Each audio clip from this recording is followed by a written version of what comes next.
बिस्मिल्लाहिर्रहमानिर्रहीम, अस्सलाम वालेकुम वरहमतुल्लाहि वबरकातुहू। दोस्तों, आप अपना यूट्यूब चैनल पाक न्यूज़ 55 देख रहे हो। मेमन खान आप सब दोस्तों से गुजारिश है कि अगर आपको वीडियो अच्छी लगे तो प्लीज चैनल को सब्सक्राइब भी कर दें और लाइक और शेयर जरूर करना। आपका बहुत बहुत शुक्रिया। आज बात करूंगा जो खत कताबत हो रही है, यानी कि पुराना दौर वापस आ गया है।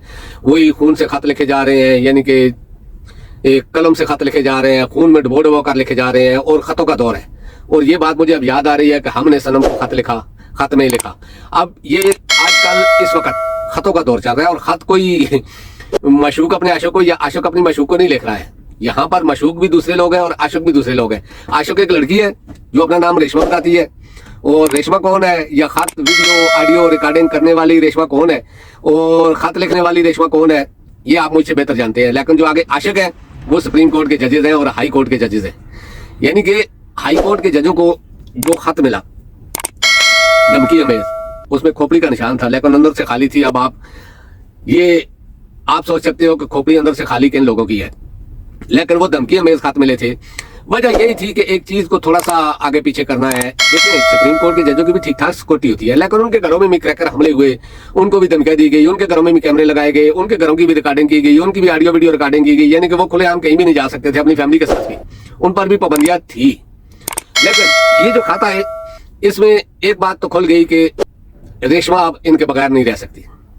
रेशमा ने अब तैयार कर लिया है कि मैं तो इनको छोड़ूंगी नहीं, क्योंकि कल जब ये खतों का मामला आया, धमकी में खतों का, तो सुप्रीम कोर्ट के काजी साहब को भी खत गया और दूसरे जजों को भी खत गया। मकसद ये कहने का आया कि जो खत हाई कोर्ट के जजों ने सुप्रीम कोर्ट के लिखा, उसके मुतबादल दूसरे खत आ रहे हैं और खतों का दौर दौरा है। इसलिए आज मैं खतों पर ही ज्यादा बात करूंगा, क्योंकि कल काजी साहब को एक और खत भी मौसूल हो गया और वो खत बहुत ही खतरनाक है और काजी साहब की रेपुटेशन पे अटैक कर रहा है। क्योंकि काजी साहब के बारे में जो कुछ लोगों ने कहा था, जो कुछ मीडिया कह रहा था, जो कुछ साफी कह रहे थे, कि कुछ अर्सा पहले की बात कर रहा हूँ कि काजी साहब बहुत असूल पसंद हैं, काजी साहब लाइन से हटने वाले नहीं हैं, काजी साहब कोई ऐसी चीज देख नहीं सकते जो गैर कानूनी हो रही हो। यानी कि काजी साहब जो है वो सीनियरिटी पे यकीन रखते हैं। यही मुदाखलत काजी साहब उस वक्त करते थे जब उमर अता बंदयाल का दौर था। उमर अता बंदयाल की मैं दफा नहीं कर रहा हूँ, क्योंकि उमर अता बंदयाल वो शख्स है जिसने पाकिस्तान को तबाह किया है। अगर वो उस वक्त कासिम सूरी की रंग पे फैसला न देता तो आज पाकिस्तान के कुछ और हालात होते। हो सकता है कि बेहतर होते, हो सकता है ना बेहतर होते, लेकिन हालात बेहतर होते इस वजह से कि जो पार्टी भी जीत कर आती लोग उसको तस्लीम करते। अब तो जो पार्टी जीत कर आई है उससे छीन को दूसरी को दे दिया गया है, तो कोई कैसे तस्लीम करेगा। तो उमर अता बंदयाल के ये फैसले थे। लेकिन अब जो काजी साहब कर रहे हैं, उस वक्त क्या करते थे? उस वक्त तीसरे दिन बाद एक खत चीफ जस्टिस को चला जाता था और खत चीफ जस्टिस को पहुंचाने से पहले वो खत मीडिया में चला जाता था। यानी कि जिस चीज पर काजी साहब इतराज कर रहे हैं, उस वक्त यही चीज खुद कर रहे थे। काजी जब भी कोई खत लिखते वो खत सीधा चला जाता यानी कि मीडिया को, और मीडिया उसको रिलीज कर देता। ये चीजें जो हो रही थी उस वक्त, अब काजी साहब को वो चीजें बुरी लग रही हैं। यानी कि खुद करते हुए अच्छा लगता था, लेकिन जब दूसरे करते थे तो बुरा लगता था।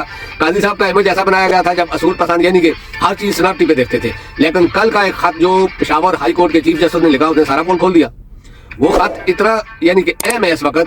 देखिए, 4 सीटें खाली थी सुप्रीम कोर्ट में, तो तकरीबन 85 दिन हो गए 4 सीटें खाली हैं। तो उस वक्त जब 77 दिन और 35 दिन इस तरह का कुछ काजी साहब ने लिखा था कि इतना अर्सा हो गया है, ये सीटें खाली पड़ी हुई हैं, इन सीटों को पुर क्यों नहीं किया जा रहा है।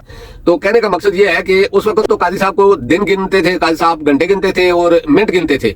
लेकिन अब 85 दिन हो गए हैं, 4 सीटें खाली हैं, जिसमें सिर्फ एक सीट पर बलूचिस्तान से एक जज को लाकर बैठाया गया, बाकी 3 सीटें खाली हैं बिल्कुल। और जो खत पेशावर हाई कोर्ट के चीफ जस्टिस ने लिखा है, उन्होंने लिखा है कि सीनियरिटी में मैं अभी दूसरे नंबर पर हूं।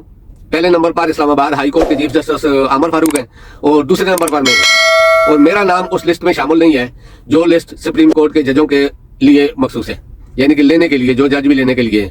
तो उस उन्होंने यानी कि वो खत ऐसा खाता है कि उस खत ने काजी साहब का पोल खोल कर रख दिया। ये सीनियरिटी वाले दावे करना और इस तरह की बातें करना भी सारा कुछ पोल खोल कर रख दिया उस खत ने। लेकिन एक बात तो है कि चलो वो तो दूसरे नंबर पर है ना, जो पहले नंबर के जज हैं इस्लामाबाद हाई कोर्ट के चीफ जस्टिस, उनको क्यों नहीं लिया जा रहा है? उसका एक रीजन मैं आपको बताता हूँ, क्योंकि उनको इस्लामाबाद हाई कोर्ट में बिठाना लाजम है। अगर वो उधर से निकलते हैं तो पीछे जो जज खत लिखने वाले हैं, इनमें से कोई ना कोई चीफ जस्टिस बन जाएगा और इनके मसाइल हल हो जाएंगे, इनके ऊपर से दबाव जो आ रहा है वो खत्म हो जाएगा या वो खत्म करने की कोशिश करेंगे। तो इसलिए chief justice Islamabad high court को उधर बिठाना लाजमी है। इसलिए उसको सुप्रीम कोर्ट में ले लिया जा रहा। हो सकता है रिटायरमेंट के बाद उनके साथ कोई एग्रीमेंट हुआ होगा, आपको कोई बहुत बड़ी पोस्ट देंगे या किसी और मुल्क में आपको सफीर लगा देंगे या कोई भी ऐसा इन्होंने किया होगा, क्योंकि बहुत सारे लोगों को इन्होंने ऐसा किया है। जैसा कि आप देखें, निगरान वजीर आला अब वजीर दाखिला बन चुका है और उसके हाथ में दूसरे साइड में पीसीबी की चेयरमैनशिप भी है और कुछ और चीजें भी हैं जो उसके हाथ में। यानी कि इस वक्त मैं आपको एक बात बोलता हूं कि यहां तक कहा गया कि अब मैं वो चीज कहने से थोड़ा सा, क्योंकि जिस आदमी ने ये बात कही है अच्छा नहीं लगता है कि नून लीग के एक आदमी का ये बोलना है कि अगर यानी कि जो वजीर दाखिला है ये चाहते तो वजीर आजम भी बन सकते थे। यानी कि अब राना सनाउल्लाह की बात तो मैं करनी पड़ गई है कि ये जो वजीर दाखिला है ये वजीर आजम भी बन सकते थे, क्योंकि इनको बनाने वाले कौन थे और वजीर दाखिला बनाने वाले कौन है। जो 3 सेनेट की सीटें दी गई हैं बैसलवाडा को, काकड़ को और इसको, ये किसने दिलवाई है? ये कौन सी पार्टी से तलब रखते थे कि सेनेटर भी मुंतखब हो गए, वजीर दाखिला भी बन गए। मुझे तो लगता है कि काकड़ सेनेट का चेयरमैन भी बन जाएगा और वाडा को कोई और बड़ी पोस्ट दे दी जाएगी। तो ये चीजें तो पाकिस्तान में हो रही हैं, पहले से ही हो रही थी 75 सालों से, लेकिन अब जो है कि छुप नहीं सकती, अब सामने हो रही है। पहले छुप छुप होती थी, अब सामने हो रही है। तो ये चीजें तो हो रही हैं, लेकिन काजी साहब का कल जो घेराव किया गया जो सुप्रीम कोर्ट में, उसमें कल भी अपने एक यानी कि टिकटॉक पे एक वीडियो अपलोड की थी कि कल सुबह मैं देख रहा था कि काजी साहब का मुकाबला अटॉर्नी जनरल से चल रहा है। यानी कि बाल इन दोनों के कोर्ट में घूम रही है, कभी अटॉर्नी जनरल, कभी काजी साहब, कभी अटॉर्नी जनरल, कभी काजी साहब। यानी कि ज्यादातर वक्त इनका आपस में ही लगा रहा और अटॉर्नी जनरल कह रहा है कि हम सुप्रीम कोर्ट की हर बात मनोहन मान रहे हैं और हम सुप्रीम कोर्ट की बात कोई टाल नहीं रहे। सुप्रीम कोर्ट का जो हुक्म आता है हम उस पर अमल करते हैं और सबसे ज्यादा इस हुकूमत ने यानी कि अमल किया है, सुप्रीम कोर्ट की कोई बात नहीं टाली। लेकिन उसी वक्त उनका पोल खुल गया जब पीछे से 2 सीनियर जज साहबान ने उनको कहा कि आपकी हुकूमत हर सुप्रीम कोर्ट के हर हुक्म की खिलाफवर्जी कर रही है। यानी कि एक छोटा सा अफसर डीपीओ या एसपी तक हमारी बात नहीं मान रहा है, हुकूमत आपकी है। हम किसी को अगर जमानत देते हैं तो वो एमपीओ के तहत गिरफ्तार कर लेते हैं। ये उन 6 लोगों की जमानत की बात कर रहा हूं जो पिछले दिनों हुई थी और फिर एमपीओ के तहत गिरफ्तार कर लिए गए थे। तो ये चीजें हो रही थी। लेकिन इसमें मेन चीज क्या है कि जब काजी साहब था तो उस वक्त काजी साहब आप कह रहे हैं ना कि सोशल मीडिया के दबाव की वजह से जो कमीशन के चेयरमैन बनाए थे उन्होंने कमीशन से इनकार कर दिया। नहीं सर, ये बात नहीं है, क्योंकि सोशल मीडिया के दबाव से नहीं, जो उन्होंने इनकार किया उसके बाद का दबाव आप देखो कि उनके बारे में लोग क्या कह रहे हैं। आप उस वक्त का दबाव तो देख रहे हैं कि सोशल मीडिया का दबाव है, लेकिन बाद का दबाव आप नहीं देख रहे, वो आपको नजर नहीं आ रहा है। जो मीडिया का और सोशल मीडिया का उनके ऊपर इल्जामात लग रहे हैं या जो कुछ हो रहा है उनके बारे में जो गलीज गलीज बातें की जा रही हैं, ये आपको नजर नहीं आता। दूसरी साइड में आपको सोशल मीडिया का दबाव नजर आ गया है। तो सोशल मीडिया आपको क्यों परेशान कर रहा है? आप फिर मीडिया को ओपन करो ना। जो शख्स पाकिस्तान में 95% फॉलोइंग रखता है, जो लोग उससे इतने लोग मोहब्बत करते हैं, उसके ऊपर आपने पाबंदी लगाई हुई है कि उसके बारे में मीडिया कोई बात नहीं करेगा, तो फिर एक ही हाल है सोशल मीडिया। तो आप सोशल मीडिया को बैन कर दो, पाकिस्तान में कोई वेब ओपन नहीं हो, क्योंकि जब यही सोशल मीडिया कुछ करता है तो बाहर से पैसे आ रहे हैं, ये पैसे बाहर जा नहीं रहे। तो आप पीछे भी कुछ अर्सा पीछे चले जाए ना, जब जलसों में यानी कि असेंबली के अंदर हाजिर सर्वस जजों के नाम ले लेकर, हाजिर सर्वस जर्नैलों के नाम ले लेकर तनकीद होती थी और ऐसा तौहीन अमेज, हित्तक अमेज यानी कि जुबान इस्तेमाल की जाती थी, तो उस वक्त आप क्यों खामोश थे? क्योंकि आपने देखा होगा मरियम ने जलसों में क्या कहा था। वीडियो चल रही हैं, तस्वीरें चल रही हैं जजों की, उमरता बंदयाल सुन लो, यानी कि खोसा सुन लो, इस तरह की बातें होती थी। तो उस वक्त काजी साहब को कुछ भी नजर नहीं आता था, तो अभी सब कुछ नजर आता है। असेंबली के अंदर कैसी कैसी तकरीरें होती थी और काजी साहब जाकर उसी असेंबली में उन लोगों के बीच में बैठ जाते थे।